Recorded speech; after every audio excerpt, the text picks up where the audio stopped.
So just how up did the Dogs go after their 10-3 win over the Clemson Tigers, who were ranked number 3 in this last AP poll? And by the way, I go with the AP poll. It's been around the longest. Its name hasn't changed. It's just the easiest thing to do. I had to pick, and I just use the AP poll.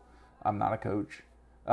Georgia is all the way up to number 2, so they are not the biggest mover of the week, and it was be kind of hard for them to be, but they were one of the biggest movers, going up 3 spots, jumping both Ohio State and Oklahoma, which if you take a look at this past week, I think this is the right call. In fact, this top 6 mimics what I would say with the exception of the bottom. So if you don't know already, so Alabama is your 1, which I think totally is what it should be, with 59 first place votes. Georgia at number 2 with 4 first place votes. Ohio State about as far behind Georgia as Georgia is Alabama at number 3. They'll play Minnesota. They'll play Oregon this week. We'll see if that can jump them over the Dogs. I don't know. And then Oklahoma will host Western Carolina. They fell 2 spots, which to me made sense. You cannot struggle against Tulane like that and really expect to hold on to anything. And then Texas A&M above Clemson for me, I don't know about that one. Clemson's legitimate foe was Georgia.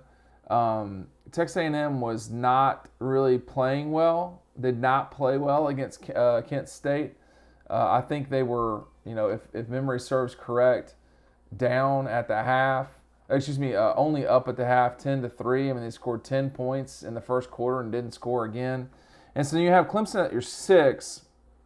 So I would have Clemson at your 5. Cincinnati at 7, which I think they're just going to keep on winning. They got Murray State this week. Then Notre Dame as your 8. 9, Iowa State. I would have dropped them further. Iowa is your 10. 11, Penn State, Oregon. Gators at 13. SC, Texas, UCLA, Coastal at 17, which is ridiculous. They moved up 5 spots. I mean, come on. And then Wisconsin down to 18, Virginia Tech to 19, Ole Miss at 20. Probably should be higher than that. You can't tell me that Coastal Carolina would beat. You can tell me that Coastal would beat Ole Miss. I would not believe you. Miami all the way down to 22, Arizona State 23, Carolina at 24, and then Auburn makes an appearance at number 25. So that's the game that Georgia's got to watch, considering how much that Arkansas really failed this weekend. Let's just be honest. I mean, Arkansas did not look good. The 3 teams that dropped from the ranking, LSU with that embarrassing loss to UCLA, Ed Orgeron totally on the hot seat. Thin ice would be the way I would put it. And then Indiana with a loss to Iowa, probably should still be ranked if we're being honest. And then Washington with a loss to Montana. That can't happen. And then Louisiana with a loss to Texas by 3 touchdowns. They shouldn't have been ranked. I mean, what are we going to do? Why do we keep doing this? So I don't want to hear about Coastal and Louisiana. I don't. Come on. So Georgia at 2. What do you think about that? You tell me. I mean, I think it's right. I think that there's just not a lot of games that Alabama and Georgia, and to some degree Ohio State, can lose from here on out. Oklahoma's proved that they can lose to anybody. And it doesn't look like. I mean, I don't see Florida beating Alabama. That would be the only scenario where Georgia could take over the number 1 position. I don't think Georgia wants to see Florida beat Alabama necessarily, although they might not really care. UAB and then Carolina for Georgia. And then these next couple of weeks for Ohio State, they've got Oregon at home and then Tulsa. I just don't, I think we're going to see it seems like we're going to see a steady top 6 for a while here.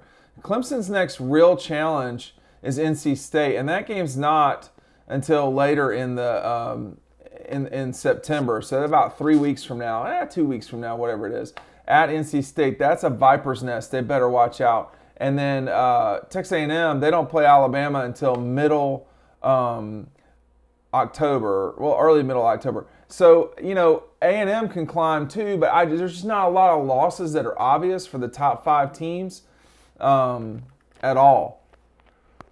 When you look at the A&M schedule, they're going to play 3 challenging games this year in the West, and it looks like that's about it.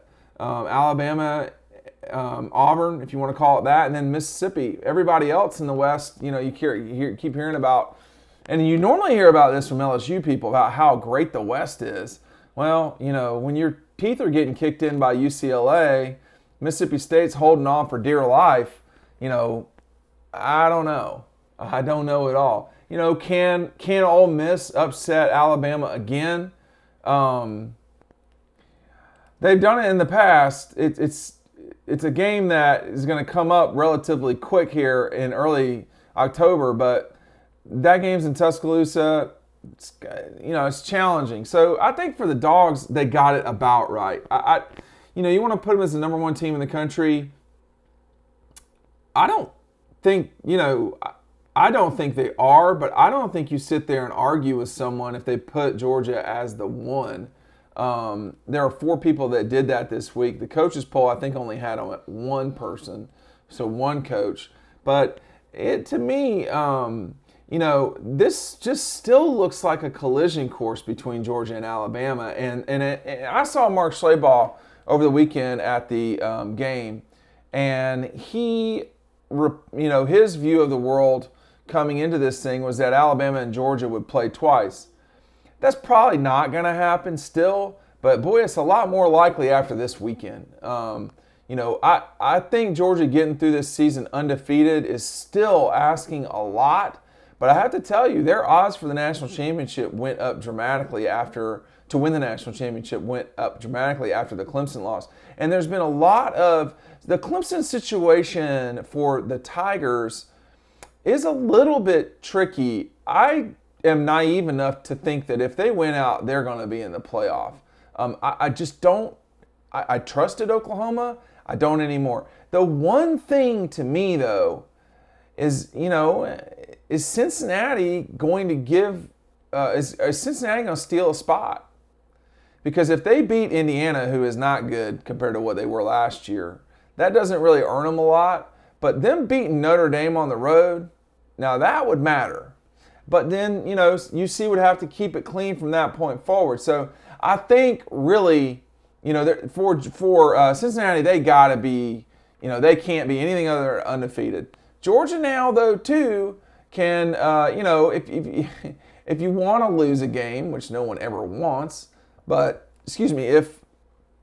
if you want to figure out a game to lose, Auburn looked better than people suspected. Arkansas did not.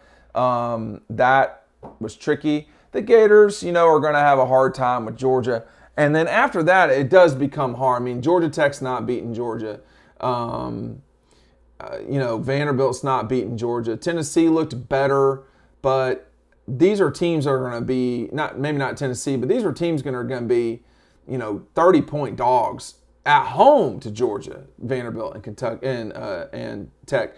The one team, there's 2 guys maybe you want to pay attention to. Kentucky did look good. Now that game's in Athens, so, but Kentucky did look good. And then Mizzou,